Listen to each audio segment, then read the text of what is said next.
Hello, I'm Phil Domensic, Superintendent of the Cornwall-Lebanon School District, and I'm very pleased to welcome you to our 20th Annual Veterans Day Breakfast Program.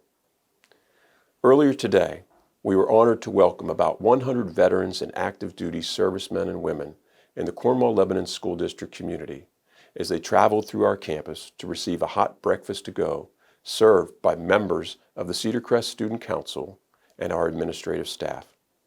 Our staff and students were very busy setting up a drive of honor with flags and patriotic signs to thank and honor our guests for their service.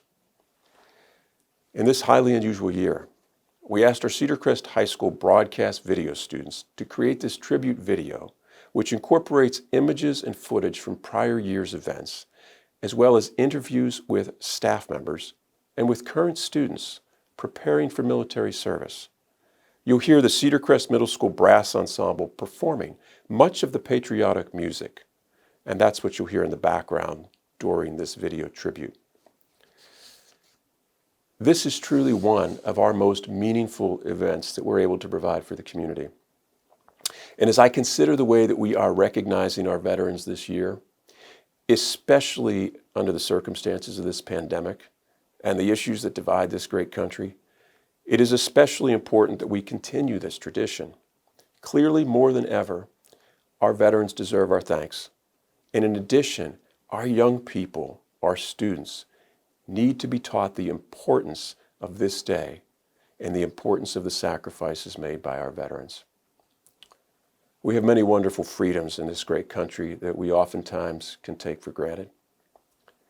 And when we consider the sacrifices made by our veterans and our families, we should simply have a heart of gratitude that we are fortunate enough that we live in this time in history and that we live in this great nation. So here we are on another Veterans Day, and a most different one. Nonetheless, we take this time to recognize, appreciate, and thank our veterans. Because of your contribution, our young people have the opportunity to obtain an education, pursue their life dreams, and live in this great country. On behalf of the Cornwall-Lebanon School Board, our dedicated teachers and staff, our parents, and most certainly our students, thank you. We hope that you enjoy this tribute to our Cornwall-Lebanon School District community, veterans, and friends. Thank you for your service to our community and our country. May God bless you, and please know that you are very much appreciated.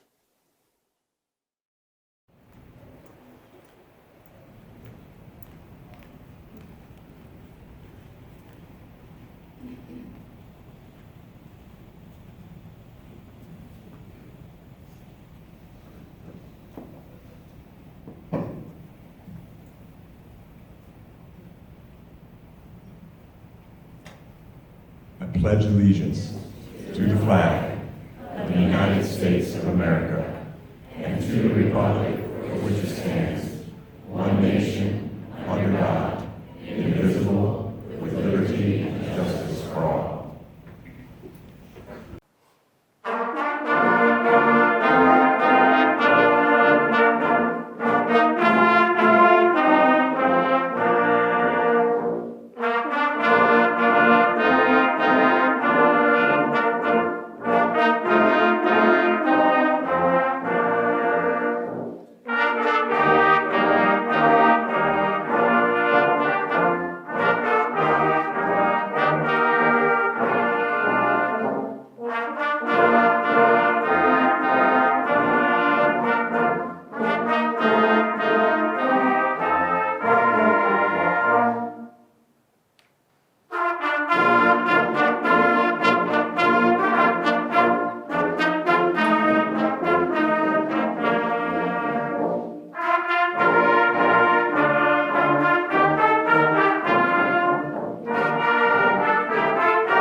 My name is Stephen Thompson, and I served in the United States Army as an airborne Ranger infantryman. My rank was an E4, which means I was a specialist.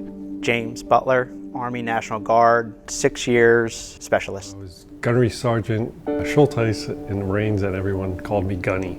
Kelly Snyder, Army Sergeant. Chris Moritz, I was in the United States Air Force. I was a weather observer and assistant supply custodian for my unit. Rich Heepener. I joined the United States Coast Guard in 1999, and I was active duty for 4 years from 1999 to 2003, and then I stayed in the reserves from 2003 to 2007. My name is Travis Gundrum. I'm a United States Marine, and I was a corporal. I enlisted in the Air Force in 1991. One of the major reasons I enlisted was because my grandfather served in World War II, and he was part of the D-Day invasion. So I felt the desire to serve, to try to live up to his name. The reason why I joined is because of what the Coast Guard stands for. It's one of the military branches, but it's a little unique in that it's not part of the Department of Defense, but part of the Department of Homeland Security. So when the armed forces has to go overseas to defend our country, somebody has to stay behind and literally defend our own borders, and I kind of like that idea. I actually joined after I graduated from college.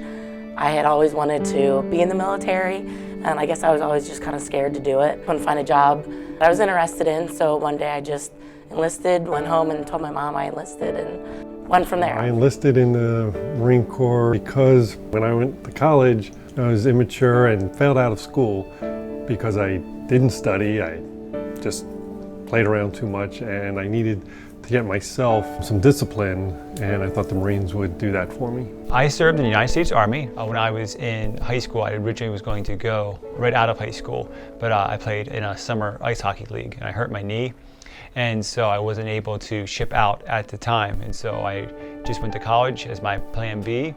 But after 9/11 happened, I was contacted by the Army to come back in for a reevaluation. I wanted to find a way to pay for college, but then 9/11 happened. But when you see the events of that, it was just, there was a fire. If you're gonna get revenge, you join the Marine Corps, and if you really wanna get into a fight, you join the infantry. And so that was really what I did. My dad was in the service for 36 years, and I felt like I needed to be a stronger and better person. I enlisted in the early 80s, and I was still some of the feelings of the Vietnam War. A lot of my friends were like, "What are you doing? You can't do that." But I needed it for myself. But nowadays I can't tell you how many times I get thanked for my service. There's a huge difference in the culture about how military service is really important and good for the country. I feel that the soldier is continuing to be viewed upon now more favorably. I think a lot of people still consider the military as like a backup plan. Like if they drop out of high school or something like that, they can always rely on the military. And that's just not the way it works anymore. You have to graduate high school. They don't even let you do the equivalency thing anymore. So I think just changing the attitude that, you know, the military wants to have the best of the best, the smartest, the toughest, the people who are going to be able to go out there, because there's so much going on now. With all the technology, with all of the political aspects of things now, you just really have to be careful. I would say probably the biggest thing that I've noticed was just 9/11. There's a different outlook on why we should serve, or why we should be careful with our service and things that we do. All in all, I think people are very proud of those who serve in the military, very respectful. I didn't think I would make it because the boot camp, you had to have a certain score, and with my eyesight, different challenges of like lifting things, because I'm not the strongest person in the world, so I wanted to just get stronger as a person and stronger physically. I think just being so far away from home. I was stationed in Hawaii, gone for a year on deployment, and I was also stationed in the Netherlands. My grandfather passed away when I was in the Netherlands, and I hadn't seen him for over a year and a half, so just things like that. It's just tough being away from people. Really was just the physical aspect of getting through boot camp. I was a geeky kid when I was in high school, and so I had a lot of people saying, there's no way you're gonna make it, no way you're gonna make it, so just having that determination to kind of push through and do the best I could. That was definitely the hardest part, especially Marine boot camp. It's 13 weeks, it's the longest. It is the most brutal, and they just find new ways of torturing you. And if you figure out how to get past that, it actually turns into a lot of fun. Veterans Day means to me is, I think the biggest thing is I look back to my grandfather, just the things that he went through to wind up in that situation. There was an instance where he was supposed to deliver a message, and he never volunteered for things, but there was this instance where they asked for a volunteer and he volunteered. And he was in a foxhole. And so all his buddies had their foxholes dug around him and things like that. So he got out of his foxhole, he went to deliver his message, and when he came back, his whole unit was dead. I just can't imagine, you know, what that was like for that guy. And then when I look back on it, you look and you see that split moment, that was huge for me. And so anyway, you have to respect the things that those guys go through, and you know, so it's sort of emotional to me. What I enjoyed most about being in the Coast Guard was the importance of the job, the camaraderie, and the feeling that you were part of something very special, part of something very honorable. You really believed in what you were doing, and that what you were doing made a difference. Veterans Day is almost indescribable. I just feel so humbled by it. I enjoy it because it gives me opportunity to text and email and talk to my family and friends that have served or are still currently serving, and just thank them for their service and their continued service, as well as just to the vets I'll talk to that day, just to give honor to a group of men and women that we share a bond. We're brothers and sisters in arms, and we always will be. For me, it gives me time to reflect on some of the friends and colleagues that I've known in the military, and also people that have lost their lives in the military. I just think it's a special day to honor those who were willing to risk their lives for our great nation. I just think it's important to recognize those people. So Veterans Day for me is a day that I think veterans are supposed to actually go out and tell their story. For me, it's really helped get past some of the demons that I had to deal with. And I think it really is a day that, you know, as a nation, we should kind of thank those people who came before us. To remember that the men and women today especially all volunteered. No one was drafted. Everyone decided to go. It means a lot with everybody getting together, working with each other, protecting our country. Just to recognize everybody that's helped out in the past and protected our country. I think it gives a whole country a time to reflect and thank the very few people who are in the military. That our military is incredibly a small proportion of the population. It gives time for people to think about the veterans and what sacrifices they've done for our country. It gives us a chance to recognize those individuals who have, choose for so much time to give up their freedom to defend ours. And I think that sometimes is lost, that a veteran, when they are a soldier, when they serve, they've essentially given up their freedom to ensure that the rest of the nation has freedom to do all the things they want to do. I personally think it's a great experience. I'll never feel anything like I did when I was in the military. It's just an amazing feeling serving your country and the people that you work alongside. You're willing to risk your lives for them and vice versa. The people I met in the military, they will always be family to me. I felt that the Coast Guard was one of the best decisions I ever made. But there was a time when I got high up in pay grade that I had a team that I was responsible for training. And I really enjoyed providing that training, and it was around that time that I decided that I think teaching was what I was meant to do. And so I decided not to re-enlist, and I followed my career in teaching. I know I got a lot more out of the Marines than the Marines got out of me. I mean, it's a great experience. I mean, it's not easy, but I learned a lot, I grew a lot. I'm a much better person because I went into the military. It was probably one of the best decisions I made. I wasn't quite ready for college yet, and I felt that the only way I was going to be ready was if I went out into the world and did something for my country, saw the world, served other people. And through that experience, I got to see all kinds of stuff I never would have saw. And I don't think I would have had that if I didn't serve. My name is Taylor Wise, and I'll be planning on enlisting in the Air Force. Emma Drake, U.S. Air Force. Tommy Bildheiser, Army. Barrett Dunlap, United States Marine Corps. Riley Singer, the United States Army. Lance Wright, United States Army. Cody Copenhaver, U.S. Marine Corps.